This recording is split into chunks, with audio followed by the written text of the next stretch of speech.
So finally, I'm going to wear my consultant's hat.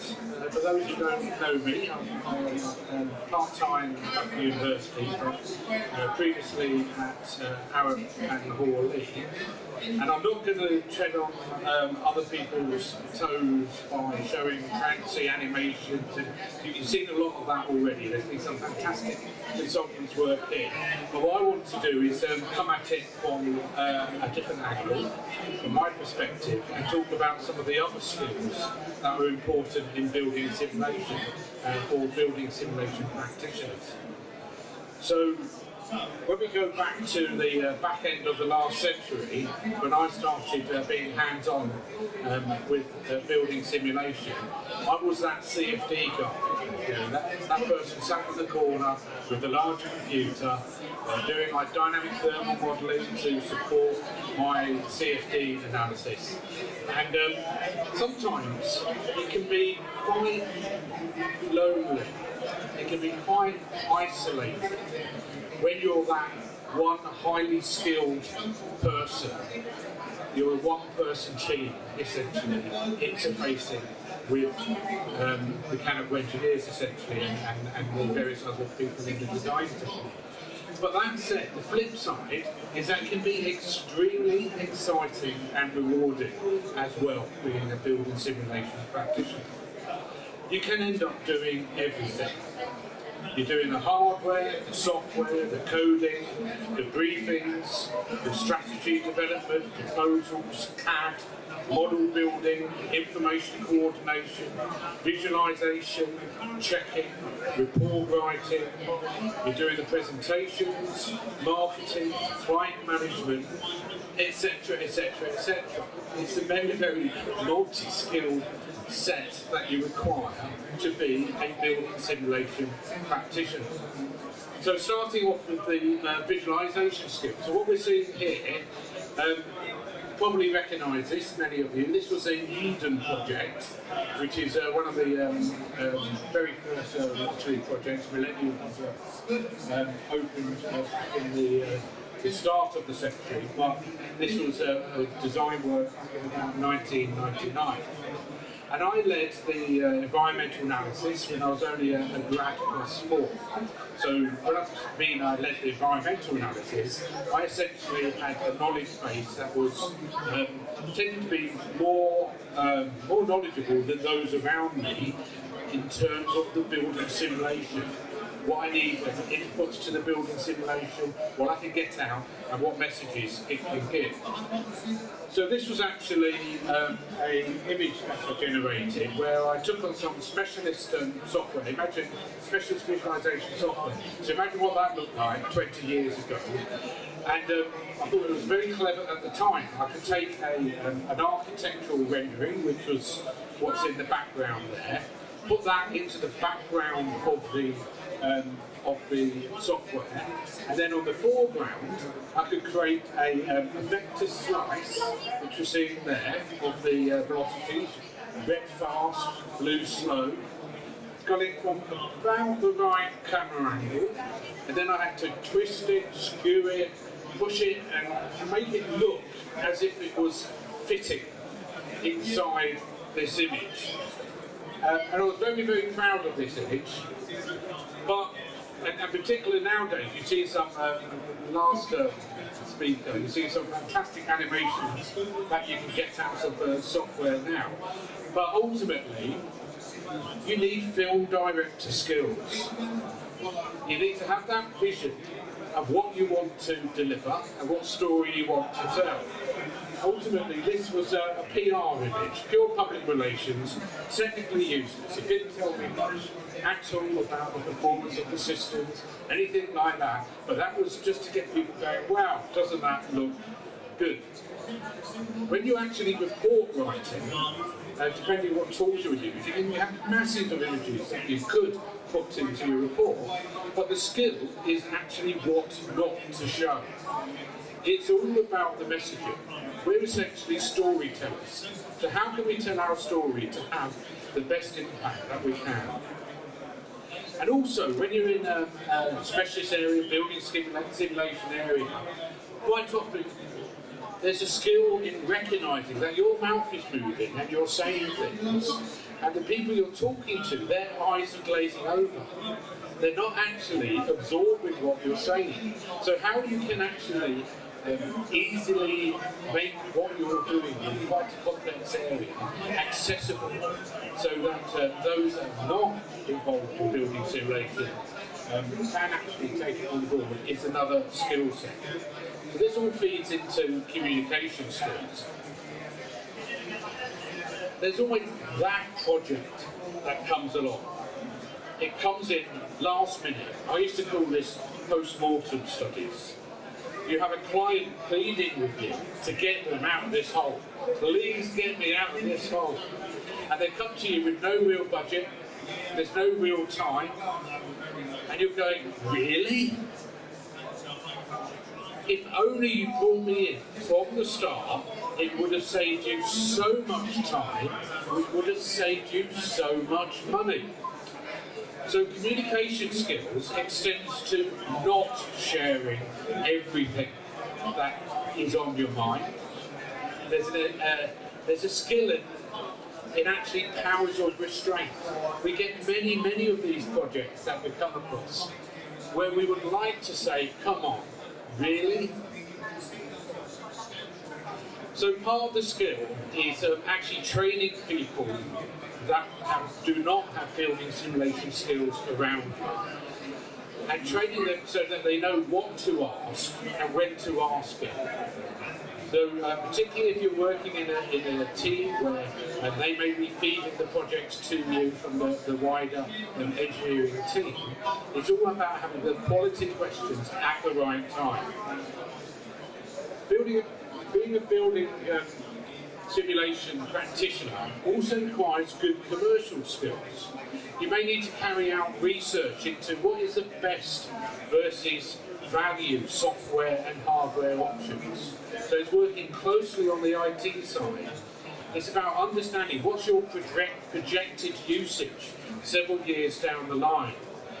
And when I hit that point, when I'm doing more and more work, what's my required solve time? Is it okay to work during the day, press a button, and I've got some results in overnight? Or am I in a field where I've got to get it in within about 2 or 3 weeks, maybe in 5 simulations? How can I hit that design cycle? So part of that is about understanding hardware skills. It's about understanding network speeds, standalone versus rack systems, whether you've got RAID or tape storage, and all the backup that might be required. So when I did this type of study, at that time, storage was very expensive. You really had to be on the ball when it came to storage, and there was a lot more admin involved in order to be able to control your data. So that leads me to a story that's really ingrained in my mind, and you'll see why. So at the time I was running a CFD code, and through running that CFD code, it generated these really large temporary files. And the temporary files had a file name with a prefix of TMP. So TMP and then lots of numbers and letters after that. And so quite often I would be going into the root as an administrator of my large SunSpark station at the time, and using Unix, I'd go rm remove space TMP star, which would pick up all of my temporary files, the star going through all those variations, return. And at this particular time, when you're under pressure and you're doing something very quickly, I did remove space TMP, and just before I hit star, I leant on the space bar, put a space bar in, space in there, then star, and then hit return. So what it did, it looked for a file called TMP, there wasn't any, and then it looked for star, which was everything on the system. As root administrator, so this was a full system wide. So you can imagine at the time, the cold sweat, that gut-wrenching feeling, literally feeling sick. And Yeah, it made a man of me. It took me 2 weeks to get back to the point where I was in that project, having loaded up all the software again, thought about my systems and how often I save and how often I get back to tape. It made me rethink the whole thing. So a key skill relates to learning, and it's about learning about mistakes.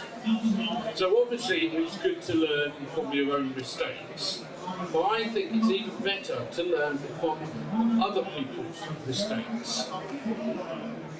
There may be hundreds of inputs that we put into our models, in our thermal models, CFD models, whatever it is. You may have hundreds of inputs, and any one error could invalidate the results. What does that mean? It could invalidate the report work that you're doing after, it could invalidate the follow-on design.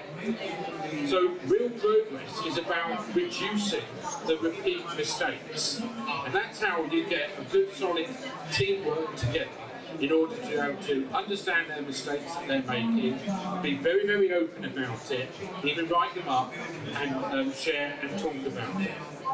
But when you're doing building simulation, you do need detective skills. You need to be a keen detective.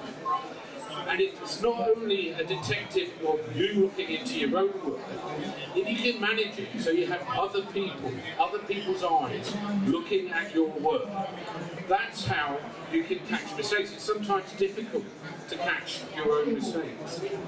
If you have only a checklist system, that's like a net with holes. Mistakes will still happen. What you need is to set up a good quality QM system. So this is my plugin now for AM11 Chapter 2. It's a must-read for not only building simulation practitioners, but also those that are setting up environments where building simulation practitioners are working. Those are going out and getting the commissioning. So now to programming and forward planning skills. So this project in 1999, it was a 4-month study. It took 4 weeks to build. It included a detailed CAD work, there was detailed planning, every single aspect. If you were to do this project now, in 2019, with the same scope, it will probably be a 4-week study, and it would take 4 days or less to build. And the 4 runs that you did then, it could easily be 40 now, with the speed up. So over time, there's been a change in the skill sets. And now there's much more opportunity to check the quality of the results. And that includes carrying out sensitivity studies.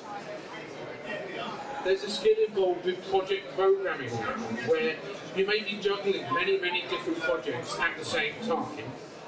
And on certain projects, it still may take you months to actually get the pertinent information, to actually get you to the starting line, so you can start to do your study.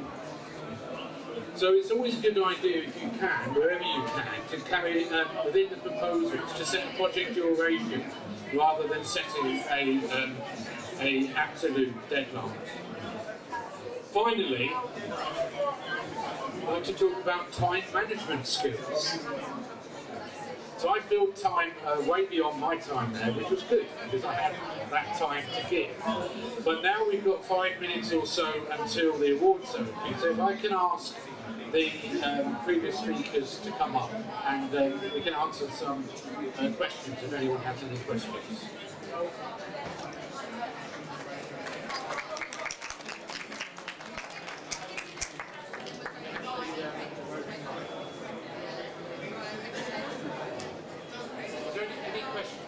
Does anyone have any questions for the four of us?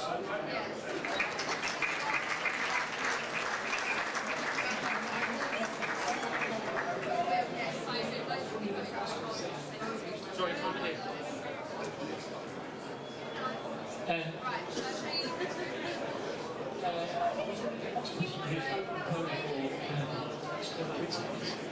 No, you might need to come forward so you can get the speaker. That's very good. Okay. At Boston's, you use OpenPhone for external installations. Do you use OpenPhone for your internal schools or include other people? Or do you use other software? Did anyone hear that question? ask the question. Do you mind coming up to here and asking a question? It may be easier. Yeah.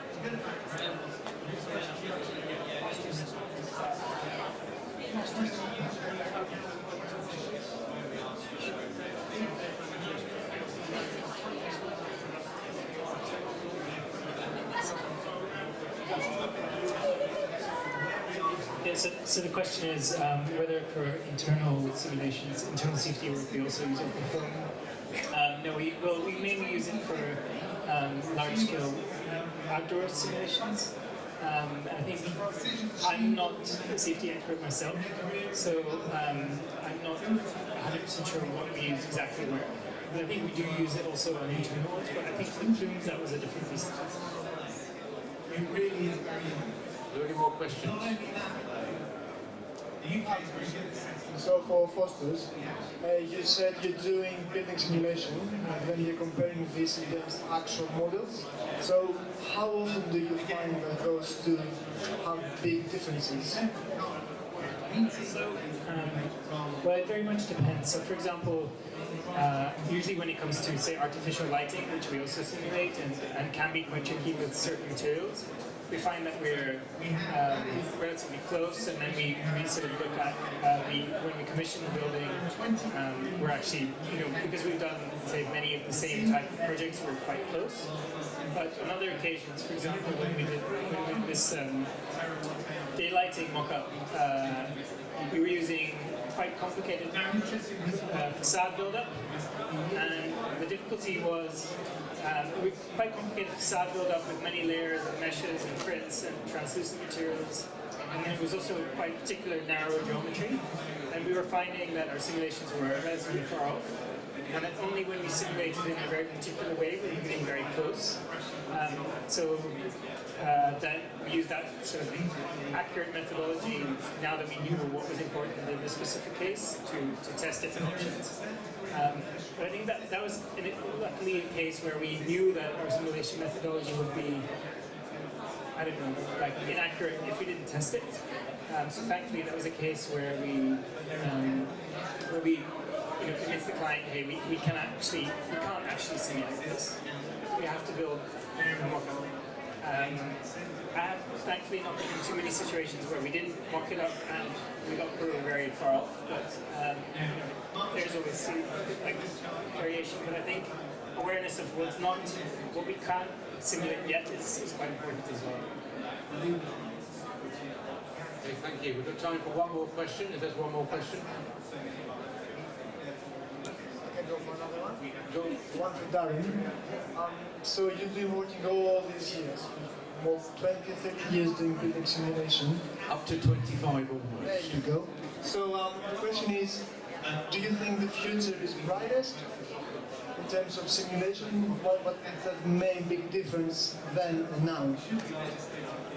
Well, I think that's thank you for that question, and that allowed me to plug going on to our Building Simulation Group website, and in the news area blog, you'll see a presentation I gave on our 10th anniversary, where I looked at, I took one slide from every single presentation and every single seminar we've held over the last 10 years, and gave some sign about how that research is going to start to be plugging into what we do on a day-to-day basis.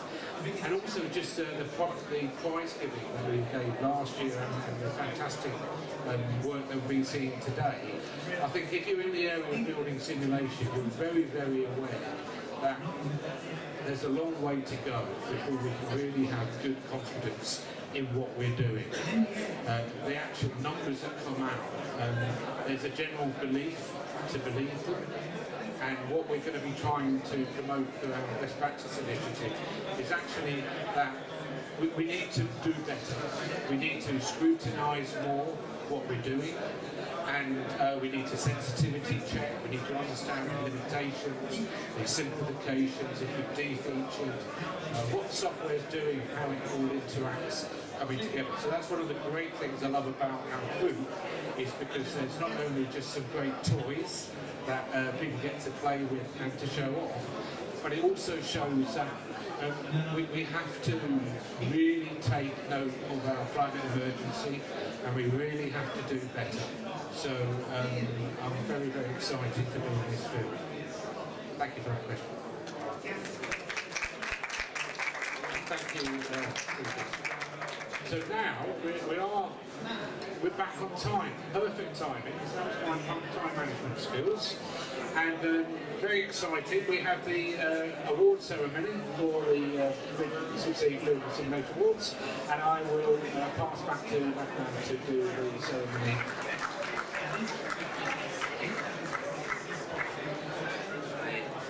Right, Darren, thank you very much. Yes, we've got the results.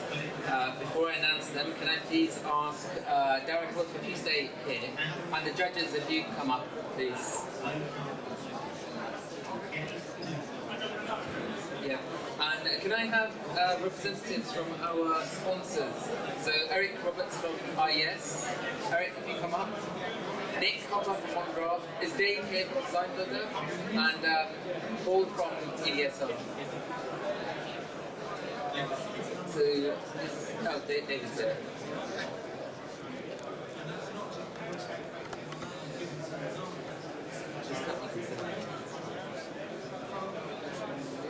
Okay, fantastic.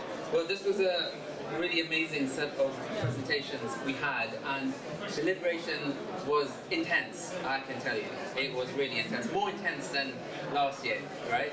And we had some harsh judges on there, some very passionate people fighting their case, and what we've done is, so first thank you to all the 6 shortlisted finalists for getting to this stage. There was a big number of entrants, and I don't know if you know, but 3 independent reviewers reviewed each of your entries. So for you to get through 3 reviewers and come to the shortlisted round, I think that's fantastic, and let's just give everyone a round of applause for that. Great, thank you. So we've done it, there's one overall winner, and it's been ranked in kind of 3rd place, 2nd place, 1st place. And what I'm going to do is announce each winner and ask the judges to say a few comments on why that entry was really good and what they liked about it in particular. And for these, for all 6 finalists, we'll be inviting them to write a blog for the CIBSE Building Simulation Group as well, so we can share your projects and profiles, with our global membership. Okay, so fantastic work, and runner-up in 3rd place is Kareem Dada from Arab.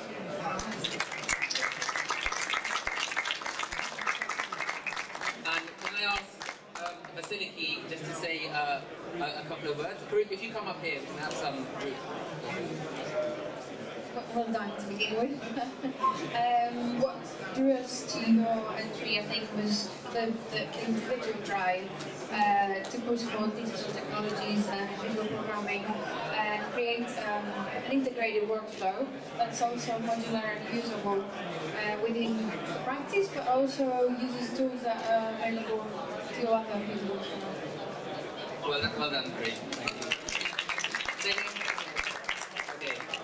In 2nd place with another amazing entry was David Grant from Croydon Wood.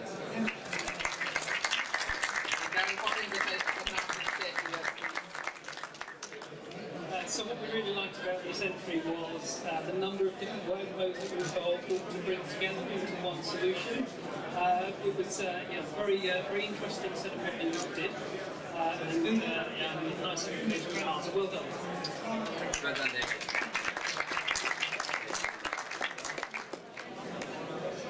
Right.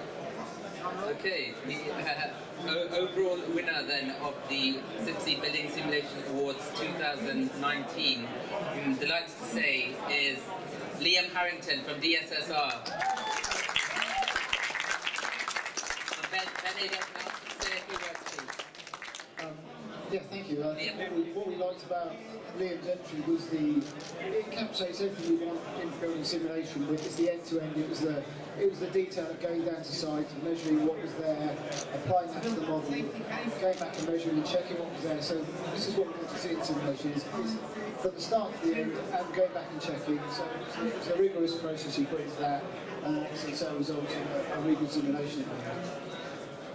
Well done, Liam, once again, and thanks to everyone for participating. So I'm going to hand back to Darren Woolf.